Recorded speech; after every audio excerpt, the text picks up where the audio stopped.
Pasien laki-laki usia 60 tahun datang ke Poliklinik Syaraf dengan keluhan kelemahan pada tungkai bawah. Keluhan juga saya dengan demam sejak 3 bulan yang lalu dan punya riwayat kencing berwarna merah. Ditemukan juga tungkainya itu sering merasakan seperti kesemutan. Pada pemeriksaan fisik ditemukan GCS 456, tekan ras 20/80, nadi 80 kali, nafas 20 kali, suhu 37 kali, dan pada pemeriksaan fisik ditemukan benjolan setinggi vertebra tolakal 10. Juga ditemukan pemeriksaan neurologisnya hiperestesi dari umbilikus ke bawah, refleks fisiologis meningkat, dan juga terdapat refleks Babinski. Apakah diagnosis yang tepat pada pasien ini? Kita ketahui bahwa keluhannya itu kelemahan pada kedua tungkai bawah. Ini bisa bermacam-macam. Namun kita analisis bersama-sama ya teman-teman. Nah, bisa kita lihat sini adalah keluhan yang menunjang adalah demam sejak 3 bulan yang lalu. Lalu selanjutnya ada riwayat kencing berwarna merah. Tungkai juga sering dirasakan kesemutan. Nah, di sini kita harus jeli untuk menganalisis soal bahwa riwayat kencing berwarna merah plus tungkai juga sering dirasakan seperti kesemutan dan ada demam. Nah, ini merupakan satu efek samping dari penggunaan obat-obat anti tuberkulosis ya. Untuk kencing berwarna merah sendiri kita tahu bahwa itu merupakan efek samping dari obat-obatan anti tuberkulosis yaitu rifampicin. Sedangkan tungkai juga sering masa kesemutan itu merupakan efek samping dari isoniazid.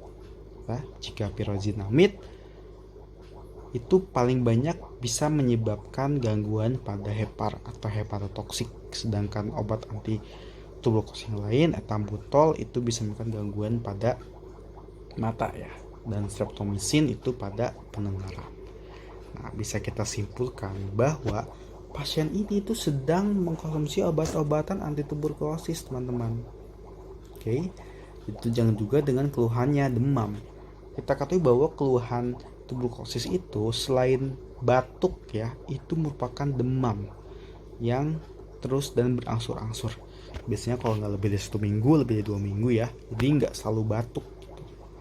Lalu pemeriksaan lainnya yang paling khas itu ditemukan pada pemeriksaan fisik yaitu adanya gibus ya, atau benjolan pada tulang belakangnya. Jika sudah menemukan kata-kata gibus itu fix berarti disebabkan oleh TB ya awalnya. Jadi di sini ada obat yang menyatakan bahwa dia ada gejala TB atau sedang menjalani pengobatan TB plus gangguan pada tulang belakangnya. Gibus.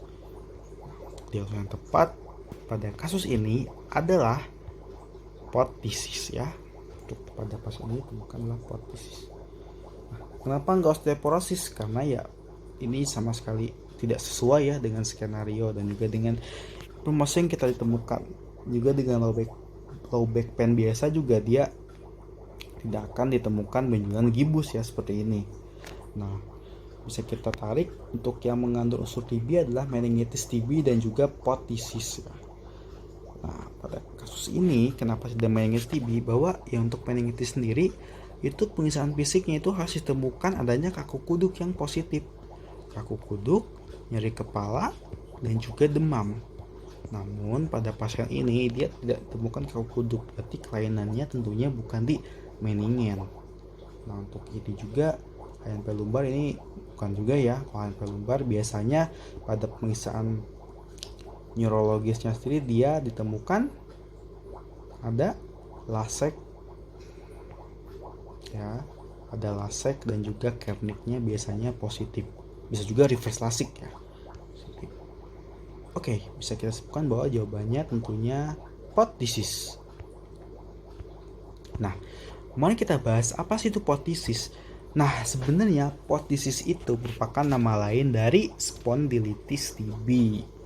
Ya, jadi apa sih itu spondylitis TB? Jadi untuk TB sendiri kan kita ketahui ada TB paru dan TB ekstra paru.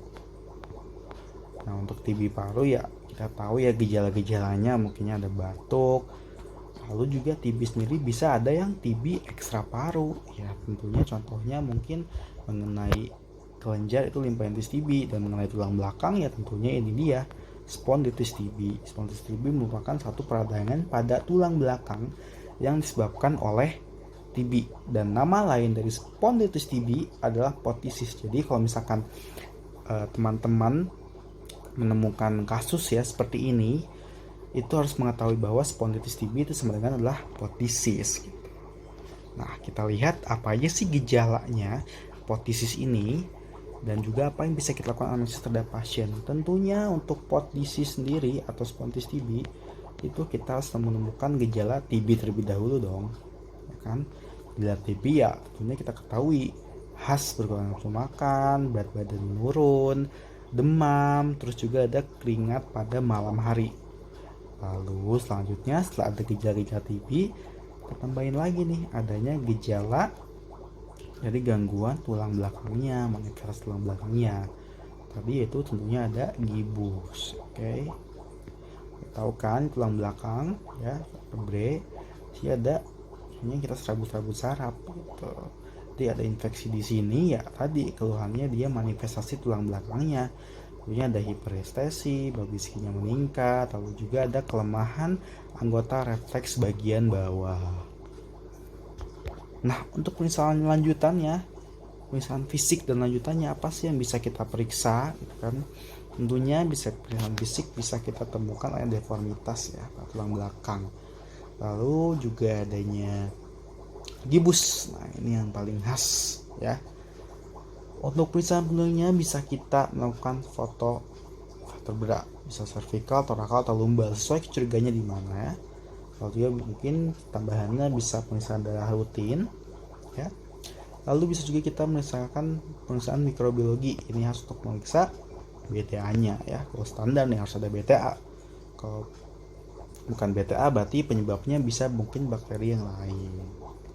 Lalu juga bisa juga kita melakukan MRI ya, oleh magnetic resonance imaging. Oke, untuk pengobatan spondylitis TB atau pot disease itu adalah tentunya masih pengobatannya menggunakan OAT. Nah, untuk OAT sendiri, namun pada kasus ini bisa ditambahkan dengan dexamethasone. Oke, sekian dari saya. Salam Oxiers. Wassalamualaikum warahmatullahi wabarakatuh.